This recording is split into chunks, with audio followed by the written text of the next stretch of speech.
अयोध्या में रामनगर के ओम शिवालय परिवार के शिव मंदिर के जीर्णोद्धार हेतु भूमि पूजन का कार्यक्रम हुआ, जिसमें वेद प्रकाश गुप्ता मुख्य जजमान रहे। महंत रामदास नाका, हनुमान गढ़ी एवं महंत गणेश राय समेत सिद्धि समाज के धर्म गुरुओं समेत हिंदू संगठनों के नेता राम सेवक बबलू खान आदि इस भूमि पूजन में सम्मिलित हुए। महंत रामदास जी ने मीडिया से वार्ता में बताया कि आज अक्षय तृतीया का पावन दिन है। आज के दिन प्रारंभ किया हुआ कोई भी कार्य अक्षय होता है, यानी पूरा होता है, और भगवान शिव का यह मंदिर भी अपनी भव्यता को प्राप्त करेगा। कार्यक्रम में मुख्य रूप से हिंदू योद्धा प्रमुख महेश मिश्र, सिद्धि समाज की आसुदाराम, राजकुमार मोटवानी, राजेश चावला, ठाकुर दास, हर्ष लधानी, भोजराज, राजा हेमनानी, सुरेश बत्रा, संध्या गुप्ता, शिवालय परिवार की माता श्री आशा राय, मनीषा जया, काजल खत्री आदि लोग सम्मिलित हुए। वहीं दूसरी तरफ 14 कोसी परिक्रमा करते हुए श्रद्धालु नजर आए। जगह जगह मेडिकल कैंप, भंडारे का आयोजन दिखाई पड़ा। इस कोरोना काल में जिस तरह से पहले भारी संख्या में लोग परिक्रमा करते थे, आज सड़कों पर कुछ ही लोग परिक्रमा करते हुए दिखाई दे रहे हैं। लोगों का कहना है कि 14 कोसी परिक्रमा प्रभु श्री राम ने इन्हीं रास्ते से होते हुए संपन्न की थी। 14 साल का वनवास काट कर दिया, विद्यालय उठे थे तो अयोध्या में दीपोत्सव का माहौल था। परिक्रमा को लेकर पुलिस प्रशासन ने सुरक्षा व्यवस्था के पूरे इंतजाम कर रखे हैं। जगह जगह फोर्स तैनात है और सभी से मास्क लगाकर परिक्रमा करने की अपील की जा रही है।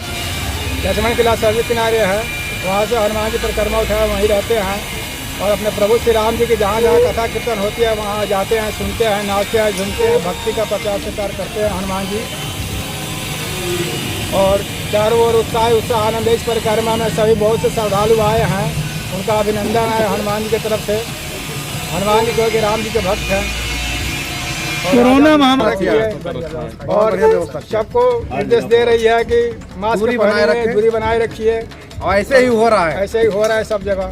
सरकार की में आ गया कि भक्ति करना है, इसलिए हनुमान जी को गुरु मान करके उन्हीं की सेवा करते हैं। उन्हीं के अनुसार कथा कीर्तन में सुनते हैं, नाचते झूमते हैं, बहुत सा आनंद आता है हनुमान जी को। जहाँ जहाँ प्रभु श्री राम जी का रामायण पाठ कथा कीर्तन होते हैं वहाँ जाते हैं, सुनते हैं, नाचते हैं, झूमते हैं।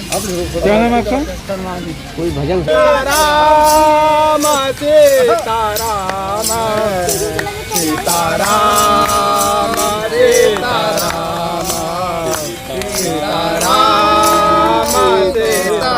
मास्क दिया है, सैनिटाइजर व्यवस्था दिया है, एक क्योंकि फ्री व्यवस्था दिया मैंने कहा नाम से फ्री में।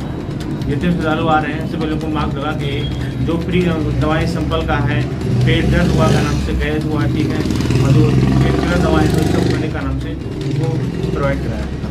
कोरोना महामारी देख करके का नाम से काफ़ी जो लोग का नाम से एडवांस है का नाम से, वो लोग का नाम से थोड़ा सा उसे अवॉइड किए का नाम से है।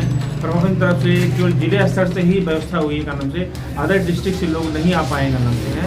एक सोशल डिस्टेंसिंग का विशेष ध्यान दिया गया है। जो कैंप जो आप में का नाम से हमारे 21 साल का नाम से स्काई पैथोलॉजी लैब के सुरेंद्र यादव जी का नाम से है, उनका योगदान है। और कुछ मेडिकल लैब लोग उन्हें घनिष्ठ मित्र रहे का नाम से हैं, क्योंकि उनका भी सहयोग मिला है। कम से कम 5 वर्ष हो गए। मैं यही अपील करूँगा ईश्वर से कि ये तो जादू डिस्टेंसिंग का विशेष ध्यान दें और मास्क लगाएं, सैनिटाइजर लगाएं, और इसको थोड़ी सी शंका हो रही है अपना टेस्टिंग जरूर कराएं, अपनी इम्यूनिटी पावर का विशेष ध्यान दें। क्या नाम है डॉक्टर? मेरा नाम doctor R K. Yadav, Shahadatganj, Faizabad. Aarogya Setu app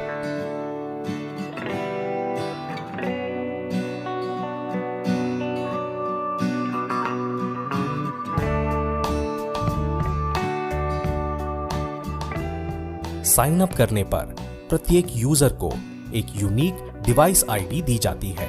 device ID को मोबाइल नंबर से केवल एक ही बार लिंक करना है और इसे सर्वर में सुरक्षित रूप से एन्क्रिप्ट और स्टोर किया जाता है।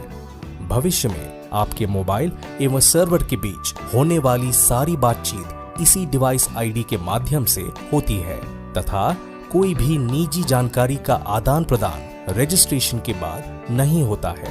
जब आप अन्य रजिस्टर्ड मोबाइल धारकों के निकट आते हैं तो यह ऐप इस इंटरैक्शन को आपके फोन पर एक एन्क्रिप्टेड सिग्नेचर के रूप में स्टोर कर देता है। इस इंटरैक्शन की जानकारी सर्वर में तब तक नहीं भेजी जाती जब तक आपको संक्रमण का जोखिम ना हो, या तो आप किसी ऐसे व्यक्ति के कांटेक्ट में आए हो जिसे बाद में हाई रिस्क वाला डायग्नोज किया गया हो, या फिर आपका सेल्फ असेसमेंट ही आपको रिस्क की कैटेगरी में रखता हो। भारत सरकार आपकी इस जानकारी का प्रयोग केवल नेसेसरी मेडिकल इंटरवेंशंस के लिए ही करती है। आपके डेटा का उपयोग किसी अन्य उद्देश्य के लिए नहीं किया जाएगा। ऐप कभी भी किसी की व्यक्तिगत आइडेंटिटी को उजागर नहीं करती है। कोविड-19 रोगियों की पहचान आम जनता के साथ साझा नहीं की जाती है। सभी यूनिक इंटरैक्शंस की जानकारी मोबाइल पर केवल 30 दिन के लिए संग्रहित की जाती है, जिसके बाद यह डेटा हटा दिया जाता है। नॉन रिस्क यूजर्स के सर्वर पर स्टोर्ड डेटा को 45 दिनों में हटा दिया जाता है। एट रिस्क पेशेंट्स का डेटा 60 दिन में हटा दिया जाता है। कोविड-19 की जांच पॉजिटिव होने पर आपके लोकेशन डेटा का उपयोग केवल उन स्थानों की पहचान करने के लिए किया जाएगा जिन्हें आपने पिछले 14 दिनों में विजिट किया था। इससे उन लोकेशंस की पहचान हो सकेगी जिन्हें सैनिटाइज करने की जरूरत है तथा जहां लोगों की अधिक गहराई से जांच करने की आवश्यकता है, और इमर्जिंग एरियाज को आइडेंटिफाई किया जाएगा जहां इन्फेक्शंस आउटब्रेक्स की संभावना है। लोकेशन डेटा का उपयोग किसी भी अन्य उद्देश्य के लिए नहीं किया जाएगा।